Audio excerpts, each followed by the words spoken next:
Crack-a-lackin'. It's the weekly InSalt, episode 261. I'm CD.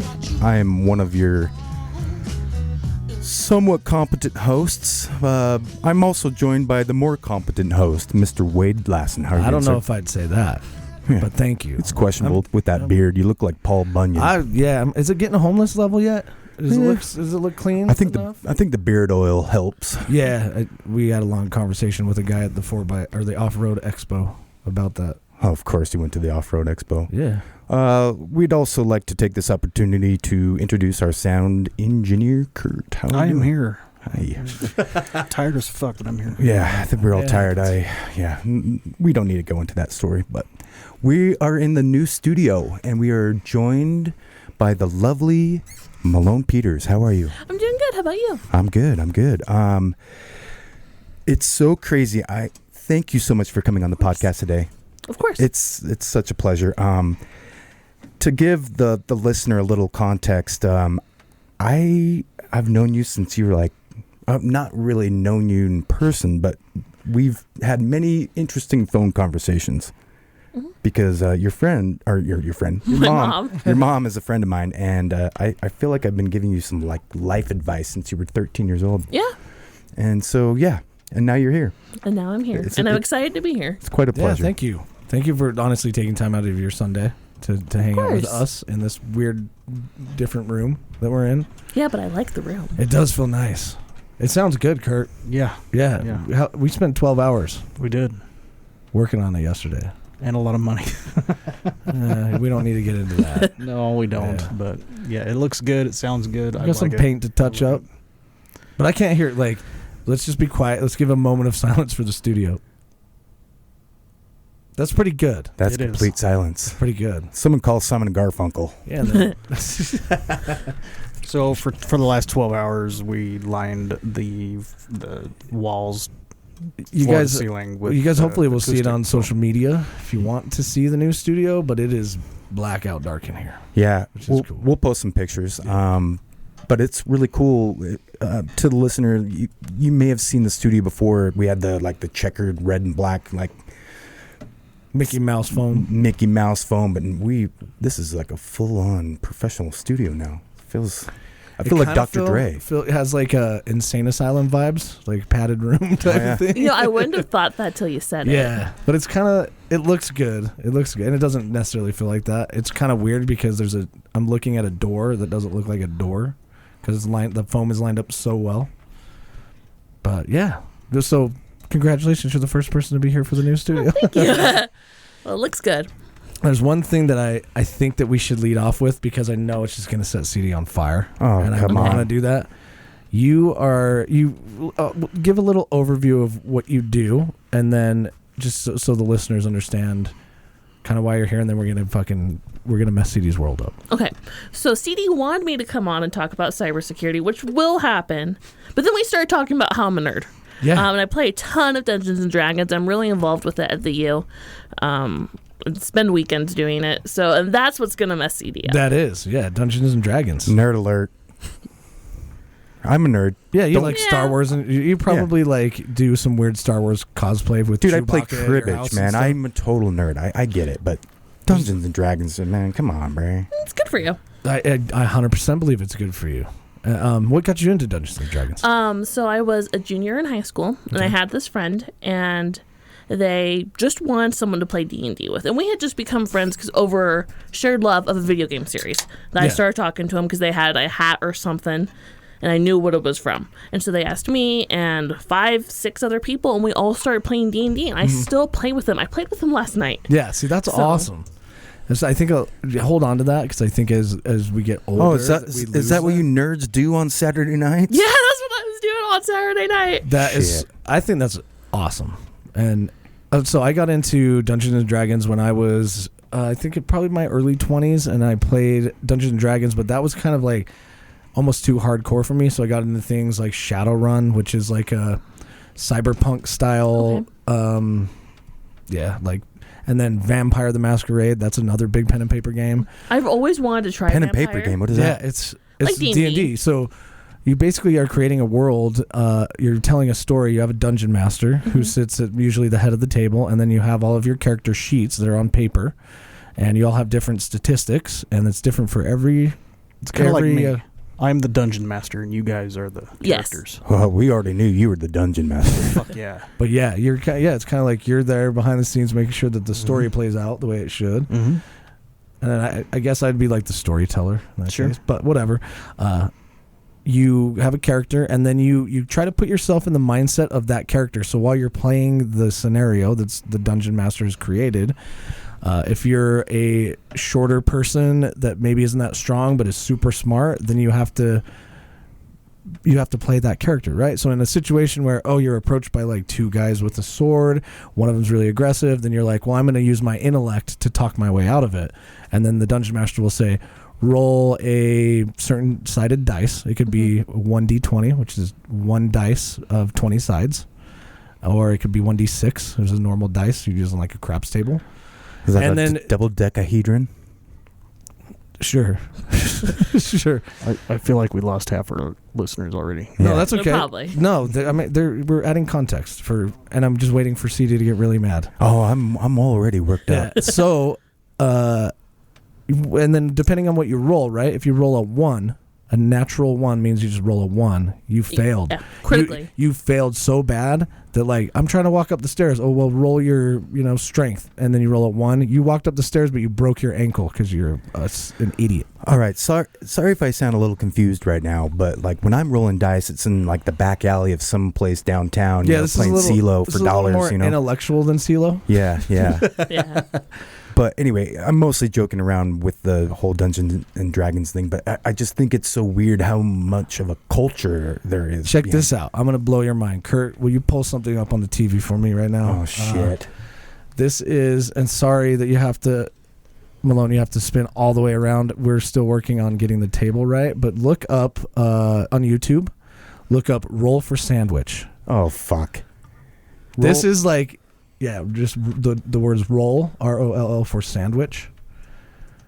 And Malone's going to get this right away. I already know that you're going to be on the same page as me, and you're going to be like, this is the type of shit that D&D is cool about. But this is more on a level that CD can understand. Just pick the first. Dumb it down. Dumb it down for me. I don't really want to play 28 videos, so scroll down like the third one down maybe. Like that one right there. This one. That'll work. Okay, so you hit get you roll for a meat and a pro. Yeah, check it out. Good afternoon, D&D, TikTok, and beyond, and welcome to Roll for Sandwich, the series where I let fate decide my lunch. He's Let's got more go. reverb than our First studio. up, let's roll for bread. So he rolls 3, dice. You Jewish got a pumpernickel. 3 is As I Jewish. mentioned in my Yeah, last pumpernickel, video, nice Jewish start. Pumpernickel is made with wheat and rye flour rather than just rye flour. Next up, let's roll for our main. 8, bratwurst. It's a 1d12. All right, picked up Ooh, a couple brats here Bratwurst on a pan and on the pumpernickel. stove. Interesting. And then we're going to cut them in half long ways so that they fit on our sandwich. Yeah, better. good for you. These peppery sausages are good on a bun, but I think they'll be pretty good on this pumpernickel. He's pretty good at doing this on TikTok. Next up, let's Yeah, roll for some I've seen cheese. this motherfucker on TikTok. 2, vegan American. Oh, no. That's a bad dice roll. Or not. I mean, it's technically not cheese, but it doesn't taste too bad. Yeah, And, it's Not nasty. everybody can have cheese, so I can get behind dairy-free alternatives. Vegans Next up, are let's roll nasty up some people. Roughage. Roughage That's is like 10 raspberries and 12 roll twice. All right, Oh, Yeah. wow. 1 sauerkraut and 6 cucumber. Raspberries and sauerkraut. yeah. Holy A little bit different. fuck. But they're tart and not overly sweet, so I could see. Only Roscoe would eat this sandwich. No, but that's the thing is he's leaving it up to the dice. Oh, this is great. Yeah. This time for the sauerkraut, I added it to my pan and Who cooked cooks off a little bit of sauerkraut? moisture, This which guy. also caramelized it a little bit. Is he I using a definitely metal- would've Never thought to combine Yeah. it. Yeah, we don't talk Especially about the pan and the utensil. You haven't let that And now we slide. have the triumphant return of cucumber. It would be nice to bring in a little crunch to this sandwich. Yeah. I'm okay with This that. sandwich is shit already. All Wait for it, he's let's hit gonna with eat. A little wild magic. 9, truffle salt. Oh, Gets the truffle salt clutch at the end. Fuck. Truffle salt and raspberries. Which should be interesting. I bet it'll be Last but not least is the D20 sauce roll. on a Zelda case. that's my favorite 3, Zelda game too. Vegemite Yeah. and butter. Vegemite is a yeast extract. Oh, for Jesus. fuck's sake. Vegemite? It's salty That's and bad. savory and very popular in Australia. I've had Marmite, its British cousin, but this will be my first experience with Vegemite itself. Oh my God, This is this is gonna be strong horrible. stuff, so you don't want to go too So thick. pause it real quick. nasty. He's got pumpernickel, Let's get our sandwich closed up. or don't pause it. That's cool. Couldn't find my mouse. Okay. He's got Pumpernickel, pumpernickel, vegan cheese, bratwurst. bratwurst, raspberries, Vegemite, and sauerkraut, and cucumbers. and cucumbers. That's terrifying. You ready? Yeah, I'm ready. This is like Get our bringing me toothpicks back in to my hold it D&D together. days, honestly. And let's get it cut in half. You got to show the cross section, right? Because it's a sandwich. And for the listener, you guys Let's take a look at can that cross-section. YouTube this. Oh, for God, that looks like Oh, shit. shit. Got a lot of nice color. Disgusting. This one has some strange combinations, but then again, some pretty normal things. I think we can get this guy on our Dude, show. of course this motherfucker's wearing a Darkwing Duck shirt. Yeah, he's Well, it's a messy he's one. bu- He This might as is well very put on a strange. kilt. Like, it works way more than I thought it would, for sure. The Vegemite isn't overpowering. The raspberries just add a hint of tartness. Yeah. I don't know I'm if I kind of go out my way to upset. Make it again, but it's not bad. So I'm is gonna it- give this one an 8.2, and I'm gonna call it the 8.2? Walkabout Kraut. What? I He always tried to gives it a decide name, this too, video like the here today. Walkabout Maybe Kraut. still not Like, here yet, it's a but very all good, D&D it's thing, fine. too. Maybe I'll see you Friday. All right, Maybe I we're good. won't. That's sick. I kind of feel like if I would have known you were into D&D before the show, I would have prepared that sandwich and had it for us to try. Because how in dare the you. spirit of D&D, you leave all of your choices up to chance, up to, what would you call it, fate? I would call it chance, not fate. yeah. Depends on the character I'm playing, I suppose. That's true. Right now, it's definitely chance. Mm-hmm. So what do you, when you pick out a character, do you have like an avatar? Like are you like a witch or a wizard or? My current character is a Bloodhunter, which is a fancy way to say a bounty hunter who turns into a bear. Yeah. What in the hell? So like a werewolf, but bear, you know. A werebear. Yeah, werebear. But yeah, we went onto this website called Hero Forge, and we all made our characters and bought them, had them mailed to us, and we Yeah. use them for our game. Yeah. So I wanted to ask you this question, but I want to save it for when we came on air instead of our pre-meeting. But there's like a game shop over by the Philadelphian sandwich shop, and they like people go into the game shop. You know, you can buy puzzles and games, but you can also go there to play. Do you have these like little meetings or meetups? Kind of. So last weekend, actually, I was in Davis County at a convention that's board games and whatnot, but I was there for D&D. I spent my whole weekend playing D&D. No, I have not had the time to go to the game shop and play because it's on the same night I have classes. Yeah. Yeah. But otherwise, I mean, I would. You're in school. I am in school. Where are you going? I go to the University of Utah. Go Utes. Wow. Did you see how fast he's just like, I'm so over talking about D&D. Well, what did you expect, you know? Yeah, that's true. I thought he was going to give us a little more shit than he did, but that's all right. Well, it's no, okay you 'cause- want to fucking razz Well- me up with some D&D? Go I don't ahead. know. What kind of character do you think CD would be? Like if you could relate the way he is to Dungeons and Dragons, a character class, which class would he be? Don't say elf.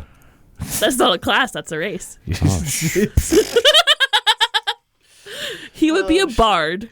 a bard. He Ooh, totally would be a bard. I'm a trader. I trade things. I mean, it's kind of like. Oh wait, yeah, he'd wait, be a is the bard the one that plays like the flute? Yeah. Yeah. Okay. Yeah.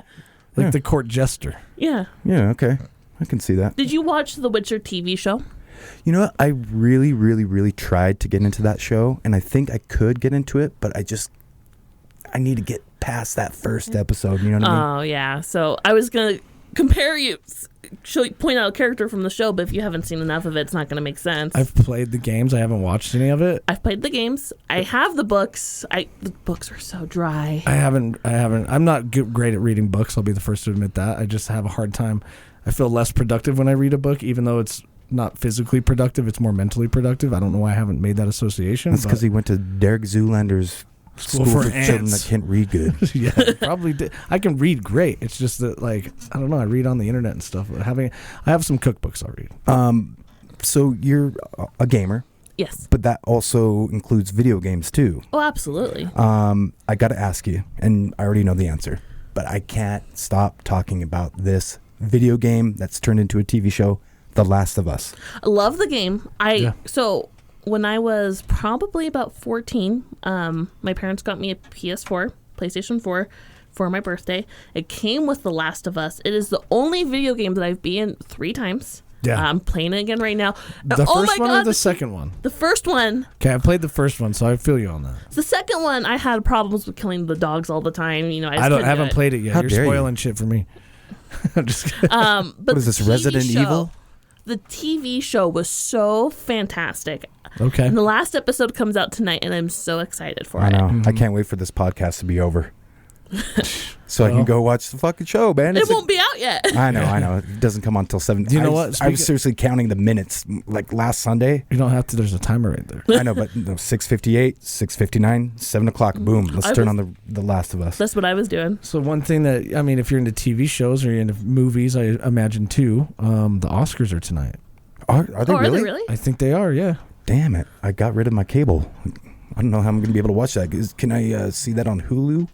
Probably. I don't know. I think I'm probably just going to watch them at the bar because for some reason watching the Oscars at the bar is awesome. Everyone's like pulling out their dollar bills and betting. Yeah. Like, It's kind of like prop best bets. picture is going to Yeah. Moonlighting, motherfucker. I think that Jim Stevens, when he was on the show a couple weeks ago, I think Fablemans will win a couple things. I think The Whale will win a few things, and I think Everything, Everywhere, All at Once will win a lot of shit. Oh, probably. Did you watch that? No, but I've heard fantastic things. I'm not a huge movie person. Okay, yeah. I'm not really either. I think this last year is probably the most movies I've watched in a long time. Top Gun Maverick I had to see. Yeah. Because I think with COVID, I heard about all these movies for so long that I'm like, I just got to go watch them, you know? But I digress. The Oscars are tonight. We'll see who wins. My favorite time of year, Oscar season, baby. Anyway, you said you're not a movie person, but you obviously like to watch some TV shows, right? Every once in a while, you'll catch me watching a TV show. Usually, I'll just put on YouTube and have some background noise because I hate silence. Yeah. But otherwise, yeah, every once in a while, a good TV show. I'm really liking The Last of Us.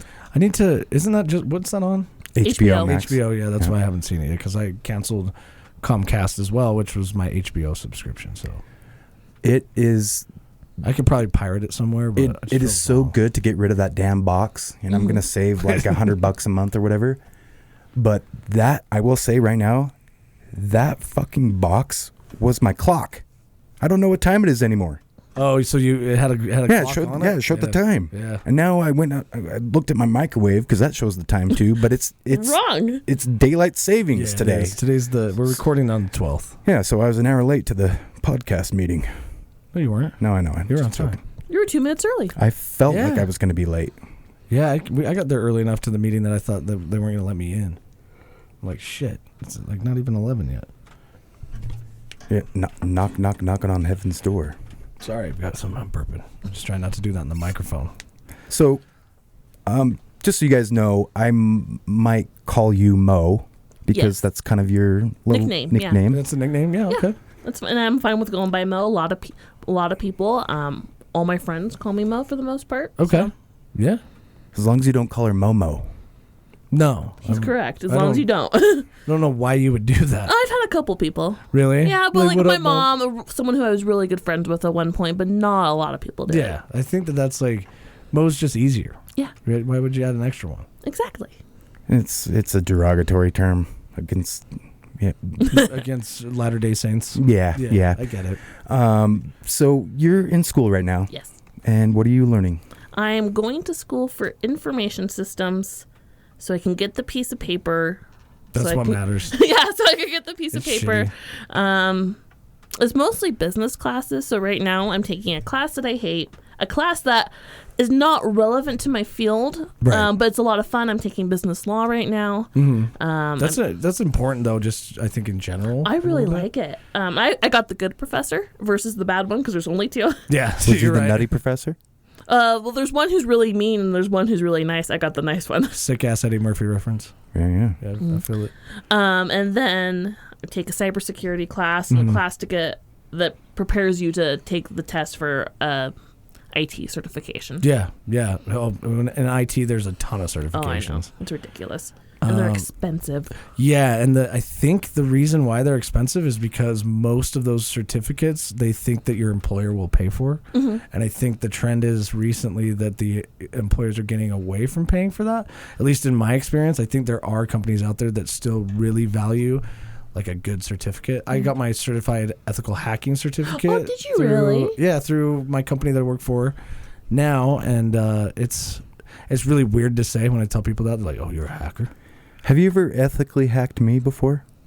That would be unethically hacking if I searched you out, you know? Yeah, okay. Ethical hacking means that I test a system and see if I can get in for the betterment of that system. So I don't do it and hide it and do it for my own reasons. I do it to tell the company, hey, I found this, you guys should fix it. So I'm actually like protecting your information from getting into the wrong hands, because if I can do it, that means somebody with bad intentions can do it too. Which I hate thieves. I hate scammers. I think we work very hard for what we do, and I think a lot of times we get consumed with our own little bubble here in like the United States specifically. We have it pretty good, and I think outside the United States we're known as like, oh yeah, the Americans are pretty dumb and they have a lot of money, so that opens up the door to scams. And I think there's a question involved with that. Okay. That we need to ask.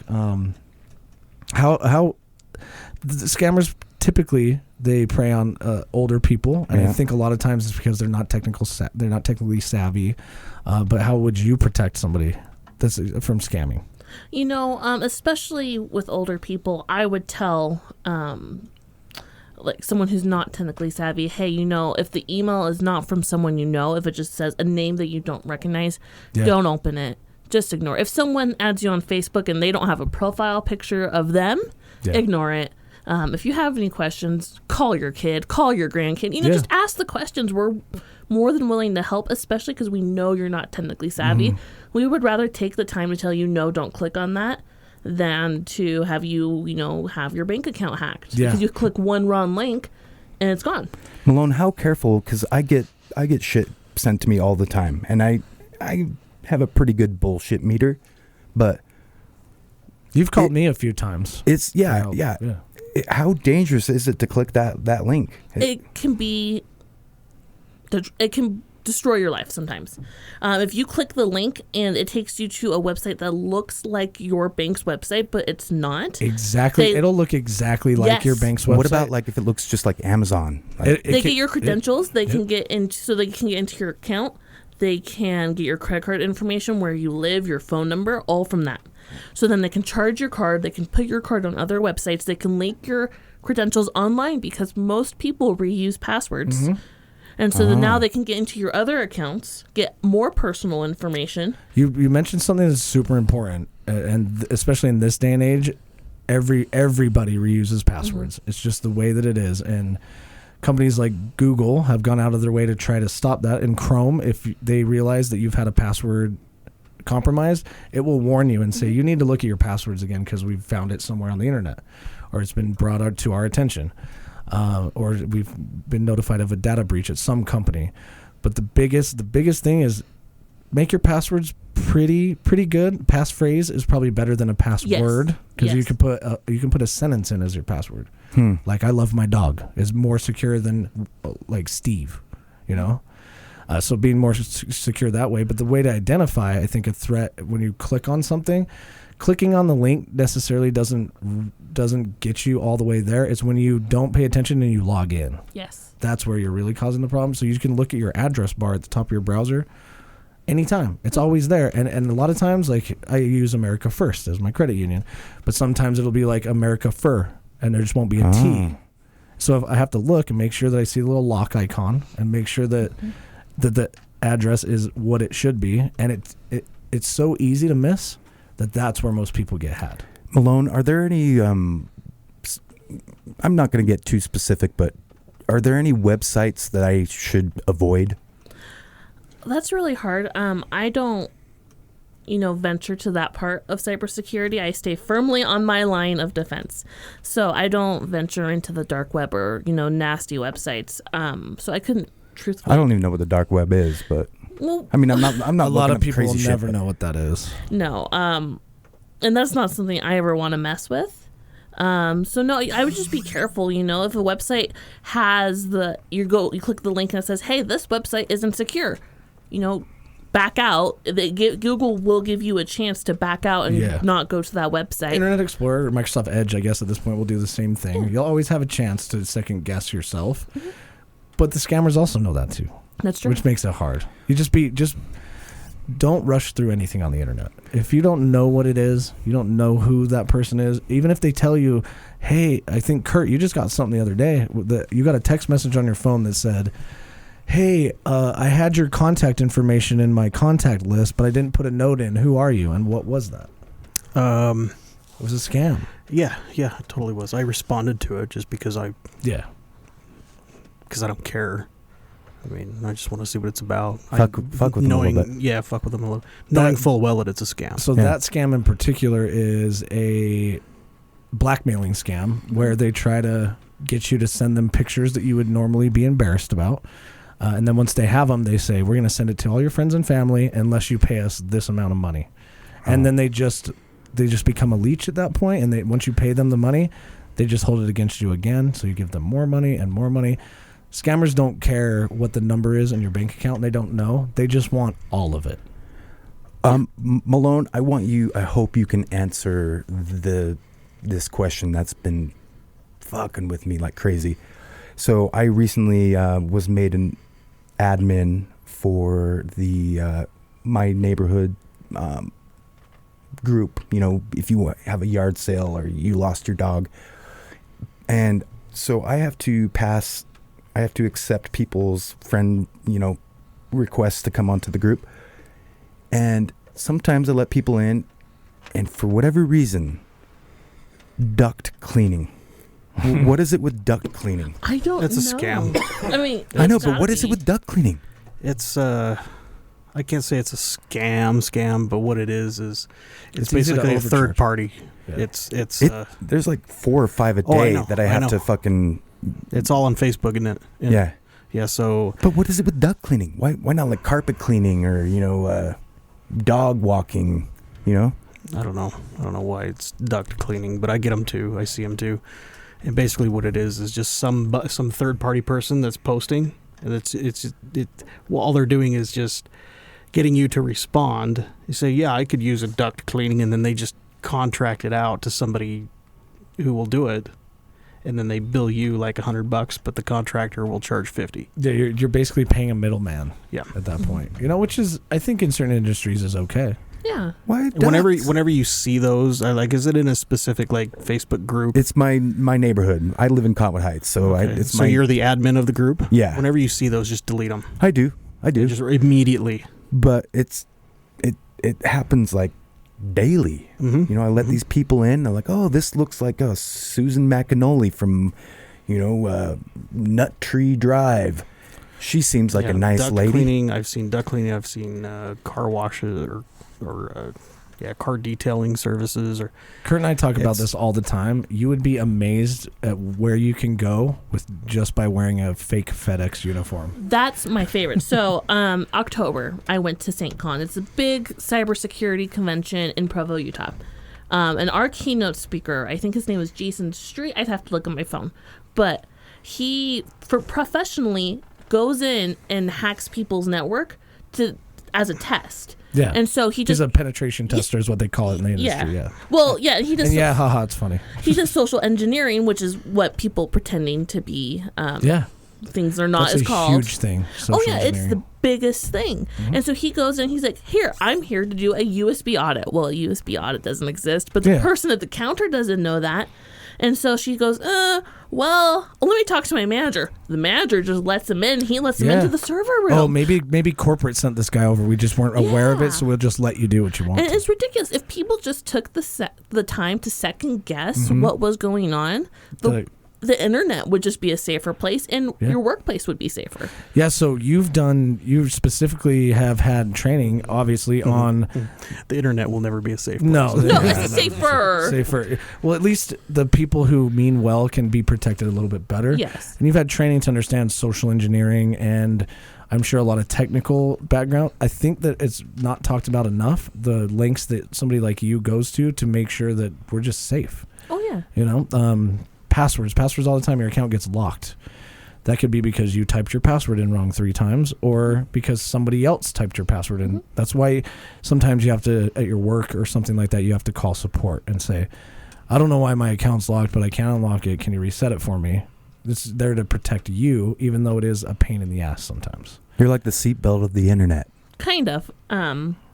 A lot of it is, we get reports. We look at those reports and we say, no, don't worry about it. Yes, worry about it. And we send you an alert saying, hey, someone logged in from this weird place. Yeah. Just so you know. Yeah, which if like you live in Utah in Salt Lake City, and it's like somebody from Florida, Miami, Florida logged in. Is this you? You're going to say no. And that's a good thing to say no to. This is where scamming gets really complicated because the scammers know that you can get a message like that. So they might send you a fake message that says, hey, somebody tried to log in. It will look different. You have to watch the subtleties. But whenever you're from a trusted source, you look for something that you believe in. If you ever have a question, first of all, just call. Like if your bank sent you, hey, we need to reset your password, don't just click the link and go. If you're worried about it, call your bank and say, hey, I got this. Do I need to do that? And if they'll ever answer the phone. That's true. I had that problem the other day. Oh, man. But, a couple months ago, Uber had a hack. And what it was is that there's this, 2FA. It's a version, for those of you who don't know, it's just sending a notification to your phone, hey, is this you, yes or no? 2FA is two-factor authentication. Yeah.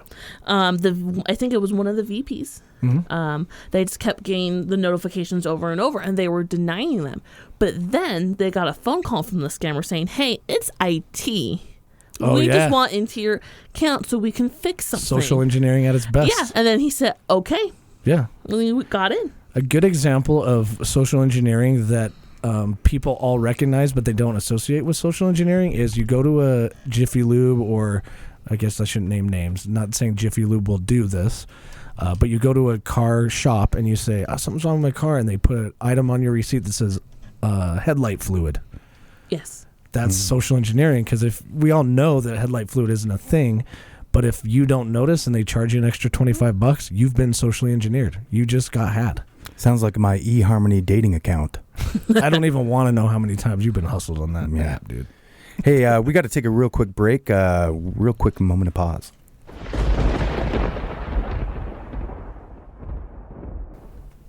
Hey, we just took a little break, and we're back here with Malone. How are you doing? Good, how about you? Is your golf voice?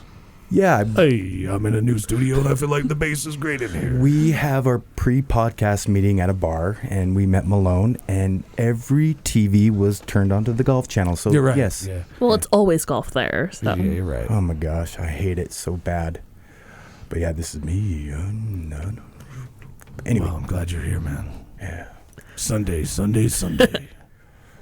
Wacky inflatable balloon guy. Our man. Yeah. On the break, we confused CD, didn't we? Oh, yeah. We were talking about things like DEF CON and all that good stuff. What is DEF CON? So it's a huge convention in Las Vegas. I don't know when it is because I've never been. I want to go someday. August, generally. August. Yeah. And it's the hacker convention. You'll get some people who do defense go. Yeah, they do. Because everybody goes there. Yeah. But it's mostly like a hacker convention, and then you all go fix your software. Yes, so you don't carry a credit card around. You don't have your cell phone because it'll get scanned. If somebody's going to have like a briefcase with RFID scanner in it that can scan your card from like a mile away. Are you shitting? 100 yards is not unreasonable. Then you have and then you don't have your phone or you just turn it off. Yeah, because a lot of times you're like, I want to share this picture, so I'm going to turn on NFC. Well, what if you want to buy some popcorn? You take cash. Cash. Oh, Yeah. That makes sense. People also get really sensitive when you're walking around because social media these days, you see everybody walking around taking selfies and pictures of people. I'm holding my phone like the audience can see it. But people got mad. We were waiting. Drew and I were waiting in line, and somebody came down with their camera, like, "This is DEF CON," and somebody's like, "Put your fucking phone away. I don't want my face on camera." And it's like, okay, why? Well, because not only is like the FBI there and the CIA and other people, there's also like really, really horrible hackers, really bad people that go there just to see what the exploits are and just to keep up with it. Where does the FBI start and Twitter ends? Or where does Twitter end and the FBI starts? I don't know. Where does Elon Musk start and the FBI end? Well, I'm kind of happy that Elon Musk is taking over He's Twitter. working with the government. No. At DEF CON, it's funny you bring that up. I think I've talked about it on the show in the past, so listeners that have heard this, I'm sorry, but they actually have a game that's called Spot the Fed.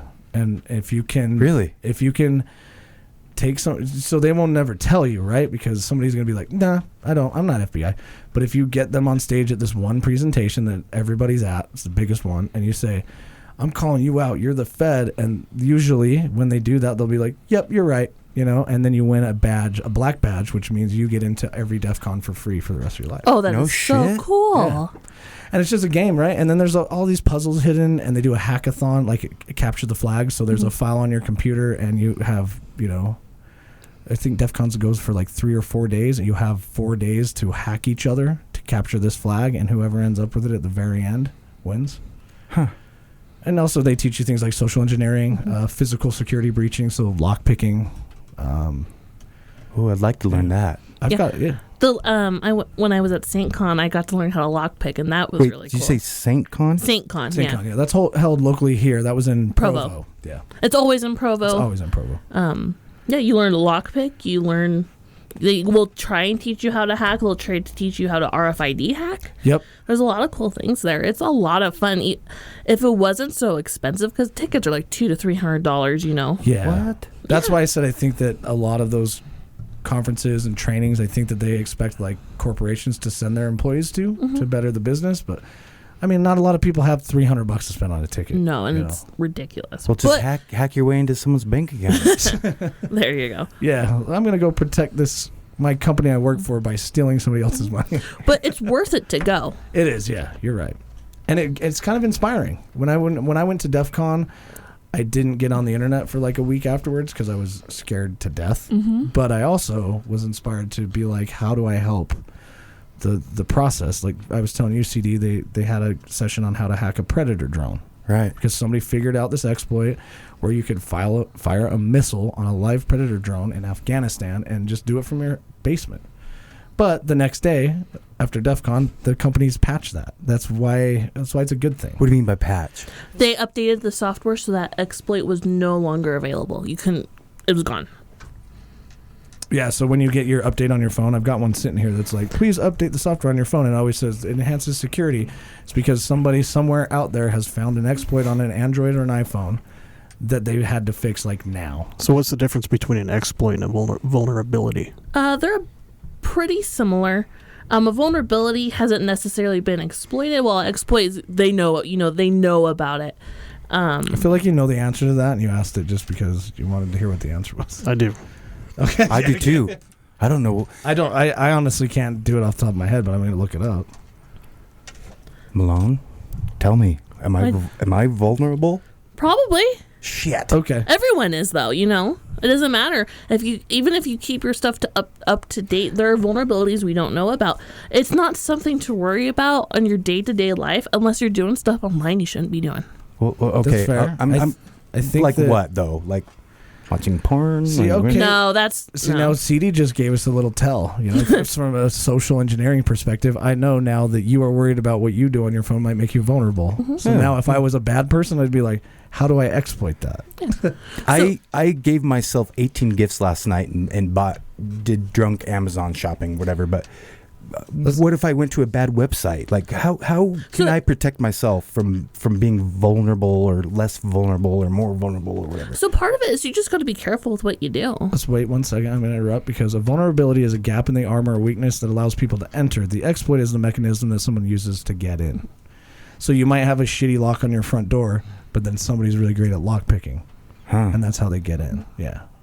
They're really tied really hand in hand together. They really are, and I think that that's a good way. Reading that now, I think of it differently in the sense of you can have all the security in the world, but if one of those is like a shitty piece of security, somebody's going to be able to exploit that. So just like protecting your car or your home, if your passenger side door never locks, you're vulnerable. The person who exploits that opens your passenger door. Yeah, my car got broken into like 4 times last summer. You never locked your car. Yeah, I know. Yeah. Like, shit, somebody broke into my car again. I don't know. Maybe they just let themselves in. Like it was their house.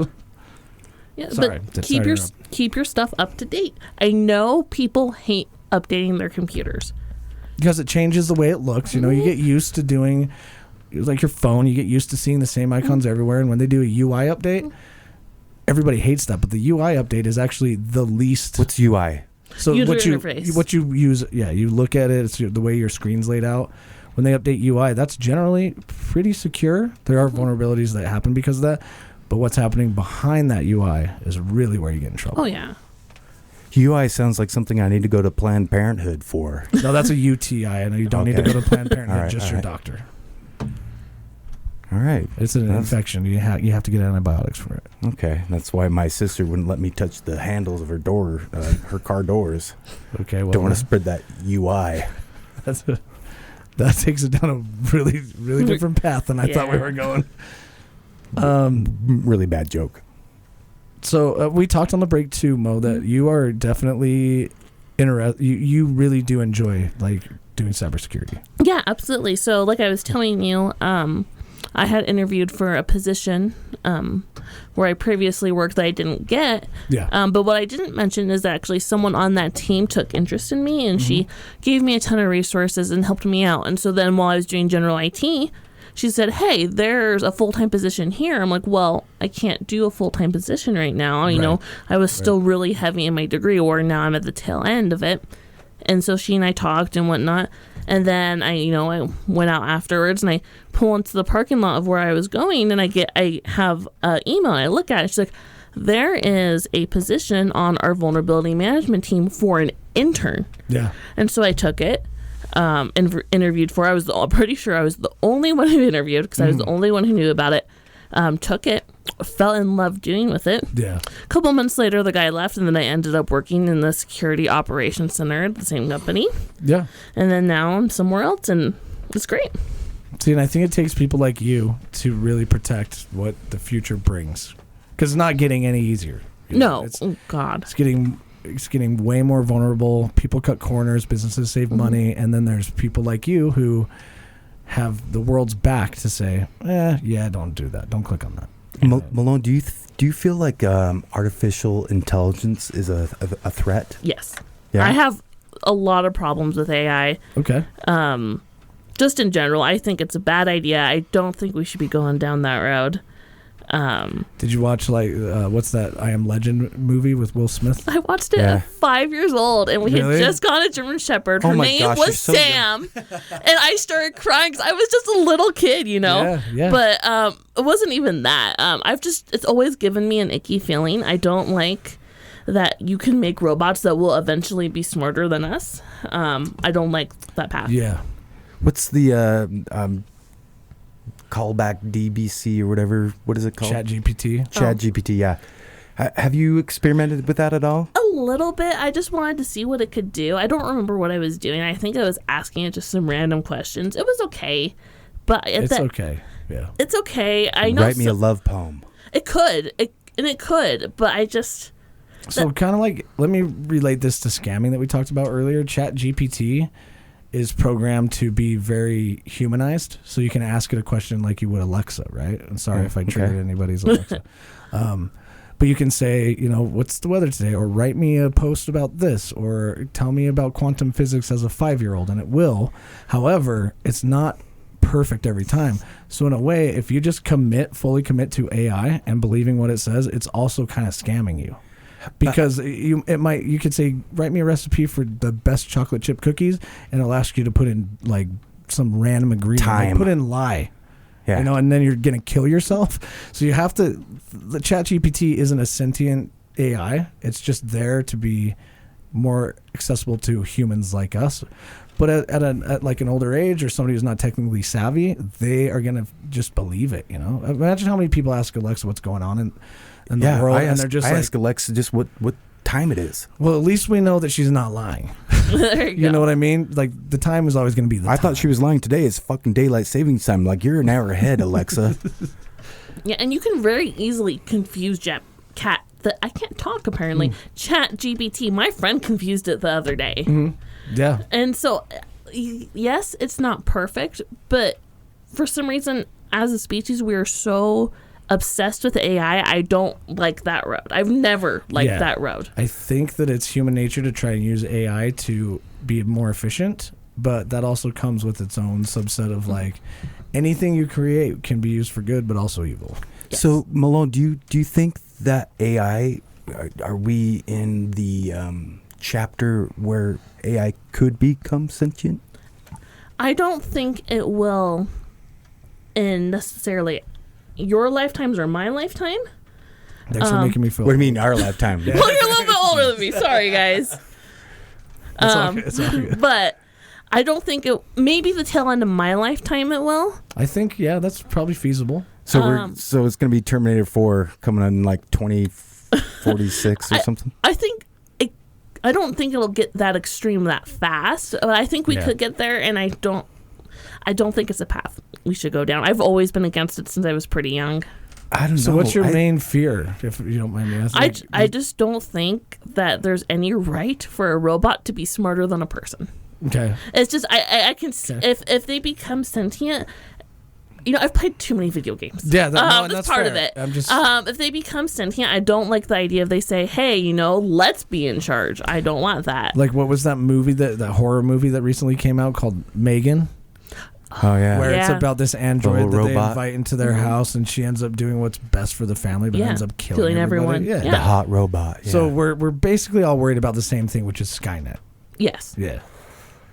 I don't know. I'm worried about more than that, though. It feels like it's just knocking on our door, you know? The sentient artificial intelligence. I mean, I don't know if I can intelligently explain it. You guys are obviously a lot more educated with computers. There's a and difference stuff. between being sentient and an AI. That means that you, like, if you're sentient, you have feelings, you have emotions, you act on those emotions, and I think sentient is knowing yourself. Yeah, you're self-aware, basically. Yeah, Yeah, you're right. self-aware, You're yeah. self-aware. So You don't necessarily have to have feelings. as humans, we're self-aware because we're purely based mostly on self-preservation, right? Like we're the star of our own movie all the time. So we always Right. want what's best for us. We make the decisions that are good for us. We're pretty selfish overall. There are people, and we have times of being totally selfless. But I think a AI would definitely be like, nah, we've seen it in many movies where in order to protect mankind, we have to destroy it, you know? Yeah, Because- that's what I'm afraid of. Yeah, and I don't know. I don't think we'll get there. I think that we'll be smart enough to like recognize that's happening and stop it. What is beyond the simulation? Well, maybe we're in a simulation right now. Feels like we are in this room. You ever heard of that? Like simulation theory? Yeah, I've heard of it. I've thought about it. I don't like to think too much about it. Yeah. It just makes me wildly uncomfortable just because that's too much. Yeah. You know, I have more important things to worry about. I'm not going to sit and wonder if I'm in a simulation. I play too much of The Sims. I'll worry about that simulation, you know? See, and that's a great way to bring it up. Is that's how I feel. I think that wherever we're headed, we'll just cross the bridge when we get there, and then aside from that, like we're here now. Yeah. So let's just worry about that. Because I like The Sims too, and I played a lot of that, and I've definitely made some Sims live in their own personal hell. We all do it. Yeah. It's good for you. It's Yeah. cathartic. Yeah. Cathartic. Can you please define that for me? A good definition. Problem is, I know it when it comes to theater. So you feel them. It helps you release emotions that you could in real life. You cannot go out and hurt someone without going to jail. You hurt a fictional person in a game. It's okay. Like basically every 14-year-old playing Call of Duty. It's Yeah. like it's like beating up the proprostitute in Grand Theft. Yeah. That's very specific, but yeah, I guess it's technically the definition. He's not wrong. He's not wrong. We got to give him that. That's your I'm not a metaphors are gamer. crazy I'm today. just that's just the first thing that came to mind, and that reminds me I need to go steal a Cadillac DeVille real quick. Why would you steal anything else? Yeah, it's because it's on the It's tuned to that. vulnerable. Yeah, it's tuned to that one radio station. Do you see yourself pursuing a career doing cybersecurity, and like that's what you've committed? Yeah, I'm committed. Good. I really like it. I like the people I work with. People who work in cybersecurity are really cool because they're just chill. They're not. They're a lot more extroverted than I expected. Because you expect a room full of introverts. Yeah. No, they chat with you. I found out someone I work with is younger than me, which was wild because I'm still in college and he's younger than me. He's like, nope, I work full time. It's great. I'm like, that's so cool. I think that there's been a shift in that too. Is that somebody's going to hate me for saying this, and I don't mean to take it literal, but I kind of feel like people in the cybersecurity industry or the software industry or the network industry, like Kurt, we're almost like the janitors of the internet. You know what I mean? Ooh. Yeah. Because we're always there. We're always like cleaning up your puke when you make a mistake. We're always there, making sure that your button click that you didn't like clicks a little better next time you click it, and then you guys go on with your life. Malone, do you think, so instead of being the janitor, would you ever consider, there's got to be some cybersecurity that goes into like working for the government. Is that something that you would ever consider? Yeah, I would. Partially because when you work with the government, you can actually get clearance levels. Hopefully you don't get a government wage, though. Oh, well, actually, it comes with a pension, so that should be okay. So, and, some people who work for the government, they end up going back private sector. Yeah. Eventually, when I, years down the road, when I eventually retire, I would want to say I've been the chief information security officer of a company. Okay. Long-term goal, that's what I want to do. You want to be the CIO. Yeah. Long-term, yeah, absolutely. Even if it's only for a couple of years, I want to say, yes, I did this. That's very important to have goals. And your business classes that seem not important are very important to eventually. That, my business law class that I'm taking right now, which I genuinely love, that one will be useful years down the road, Yeah, when I went to school to be a software developer, I got bachelor's in computer science. I had to take astronomy. And I was like, what? Hey, I taught that. No wonder it sucked. I can tell you Cassiopeia is shaped like a W in the north sky. But it was one of those things that I was like, you know what? This isn't ever going to apply to what I do. And it hasn't yet. But there is an application that's like Google Sky Map where it's all about astrology. So it applies in different ways, and I think just being really passionate about what you do is important for anybody, and I think you're going to be successful. I'm excited for you. Well, thank you. I really appreciate it. And passion, honestly, is what got me through the door at my new job. Yeah. Liking what you do helps a lot, especially when you're entry level. Yeah. Yeah, you're not wrong, and I think a lot of people in an interview thing like that, it's been commonplace now to be like, well, I'm not sure I've encountered that situation before, so I'm just going to Google it. And companies nowadays are like, that's okay. Yeah, that's what we do. Like, we don't know everything, so we're going to use Google. But then it also comes with, the other hand of using your best judgment, and I think you have the right attitude to be very successful in that industry. Well, thank you. Yeah. CD, you have the right attitude to be the talent on this show, and I appreciate that. Oh, yeah, I tried my best. Have you ever seen Mr. Robot? No. Oh, it's like a show about hacking and computers, and I'm sorry if I sound like a confused homeless person walking down the street when it comes to computers and all this stuff. It's just fascinating to me because Mr. Robot is I've watched clips of it, but I can't watch episodes because it's almost too real. Is it? Yeah, you look at when they talk about the exploits they're doing and how they're doing it. I have enough knowledge to be like, oh shit, whoever's helping them produce the show knows what the fuck's going on, which is weird. Yeah, I can barely even use Control-Alt-Delete. Yeah, it's definitely the opposite of Ice-T and Law and Order Special Victims Unit. Being like, yo, show me how you enhance that shit. Enhance. Yeah. Enhance. Kurt, have you seen Mr. Robot? I have. Do you like it? I didn't watch all the seasons for it, but I have seen the first season. Yeah, I'm not caught up either, but it was good. It looks good. It's an interesting show. It just I just don't know what the hell I'm talking about, so I hope I don't sound too confused. Yes, you don't sound too confused. Now when it comes to life advice, that's a different story. Yeah.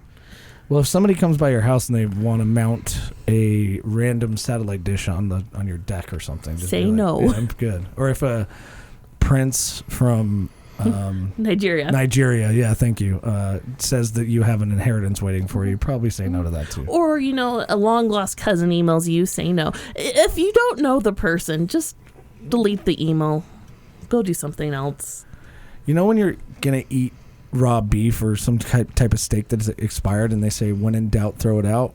If you're in doubt, just either call the company or just to get rid of it. Mm-hmm. If they really want your attention, then they'll get back to you again and again and again. Do you ever see any of these like scams with like dating apps? I haven't personally, but I've seen some weird stuff. Like, for example, the other day I opened up my email and I have an email from a name that I recognize, and I haven't talked to that person in 4-5 years as someone I went to high school with. Go to hell, Philip. Red flag for me already because they haven't reached out to you in that long, so their email's probably compromised. Well, and not only that, I wasn't really friends with the person. Yeah, so it's acquaintance. So you know what I did? Because I'm a little more technically savvy than the average person. All I do is I click on who it's from and I read the email. Oh, that's not their real email. You know, it says XYZ. It's not it's something weird, you know? I'm like, oh, that's a phishing email. I delete it, I block it, I move on. Yeah, they definitely prey on the fact that we are in a hurry. Mm-hmm. And we don't check the details. So I think the only difference between somebody like UCD and somebody like horny men are always in a hurry. What? Horny men are always in a hurry. Can you Google that? Is that a fact? Can we fact check that? No? I don't know about that. Yeah, I don't even think I want to waste your time on that. Just anybody in a hurry is vulnerable. Yes. Yeah, you are. If you look at your browser and you're like, yeah, I'm on Amazon right now, but it's actually Amazon. It's not. You don't want to buy shit from Zane. Trust me. You can't trust anybody named Zane. I can confirm you can't. I knew someone named Zane. He was a jerk. That was such a shot in the dark, and it worked so well that I'm impressed. I'm impressed. I'm at a loss of words. There's a guy that was in The Mummy, and he was the mummy, and his name was Zane. Zane something. Shit, I can't remember. Oh, I thought you were talking about... Don't trust the Zane. Dude that's playing the character in The Whale. What's his name? I can't remember. Brendan Fraser. Yeah. Oscar I think The Mummy was his best show. You know? Besides The Whale. I haven't seen The Whale yet. You don't think Brendan Fraser's had any good shows? No. All right. I'll take your word for it. You're more savvy at that than I am. But I'll fix your email. I mean, what's wrong with my email right now? I don't know, man. Well, we'll find out. Yeah. Should we just do an exercise on social engineering, CD? We could. Yeah. Hey, man, your apartment emailed me, and they said that there's a package I need to sign for. Yeah, I'll sign it. No, they said I have to, so I got to go to your office and pick it up for you. Yeah, go ahead. Okay. Go ahead and sign it. Oh, fucking done. Yeah. Well, we can get in, take anything. Yeah. Super easy. Hey, if you just call your apartment and say that I'm authorized to like pick things up for you, that'd really be helpful because they keep emailing me. Well, not only that, but someone could call pretending to be you and say, hey, this person can go in. Yeah. If they know enough information about you that they could authorize it. We should do one of those exercises, Kurt, one day where we use the phone features of our studio to call like CD's cell phone company and get his password. Because we could do it. Just don't cancel my Disney Plus. No, it'd be okay. I think it'd be hard to do. You just have to play like I watched, there was a video on it where this lady was like, I bet you in 10 minutes I can get access to your cell phone account. And it was an interview with like CNN or something like that. So she just played a crying baby noise in the background. I was like, I'm sorry, I'm so stressed out. My husband is out of town. I'm dealing with the babies. I just need to get access, and I can't get in. And they're like, well, you're not authorized to access the account. And she's like, well, no, I'm not authorized to access it, but he's stuck. His car's broken down. I really need to get in. Like within a matter of 5 minutes, the phone company was like, okay, well, we send you a reset code to your phone number, and now so set the password you want.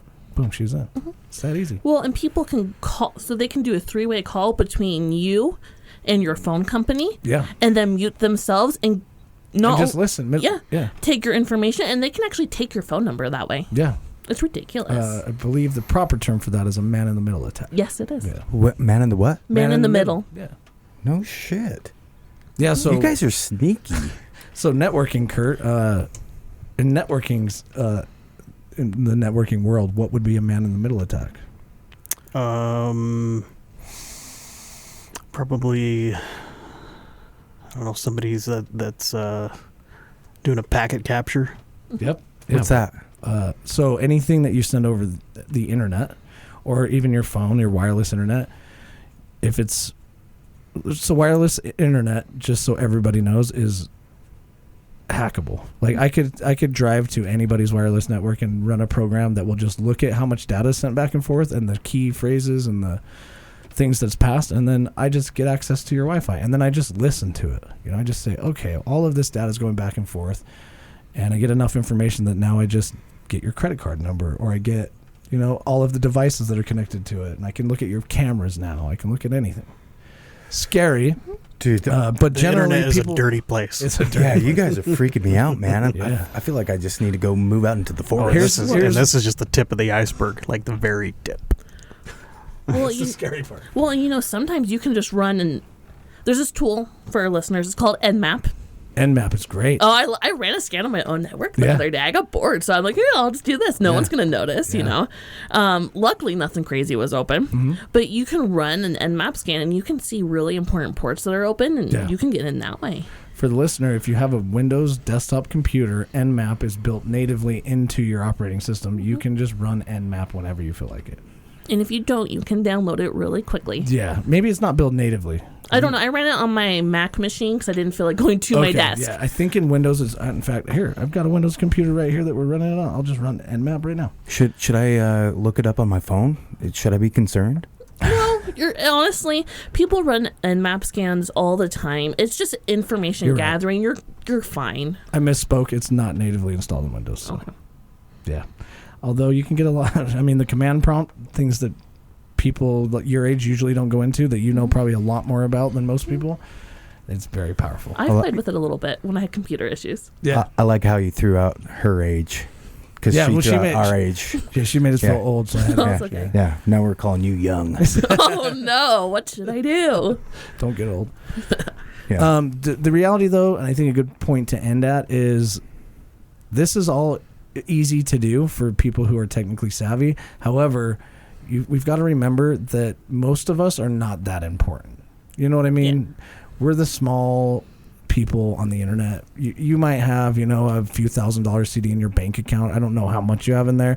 You might have way more than I think. Yeah. But nobody's really trying to listen to your shit or try to get into your phone. I know, but aren't those the best people to prey on? No. The naive people are the best to prey on, which is the people who are in a hurry. Because when you're on your phone, you're like, I got shit to do. Like, okay, I'm just going to order this off of Amazon, and you go to Amazon. That's bad. People are more likely to go after, our senator instead of you. People are more likely to go out after, your grandma, who probably has a little bit of money sitting in her account, than you. Yeah.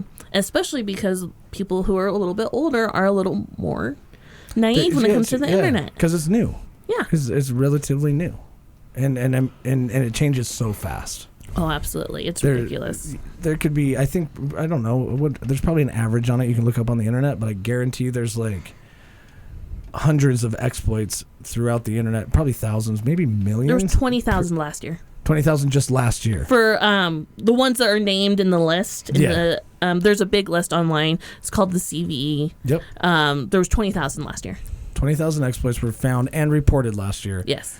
And that's not counting the things like the viruses and stuff that are on everybody's computer, but we don't know what they do yet. It was specifically vulnerabilities in programs, or even Windows. It was not viruses, not malware.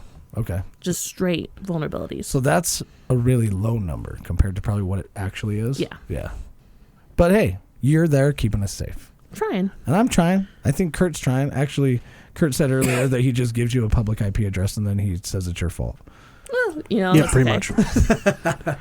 You need someone else to blame. That's okay. But hey, beyond that is not my responsibility. If you guys have any questions as far as if something's a scam or anything, you want to get in touch with Mo, email us at the Weekly InSalt, contact at theweeklyInsult.com, and then we will have CD respond to you because we think it will be funny. Yeah. And you can also call us at 801-252-6069.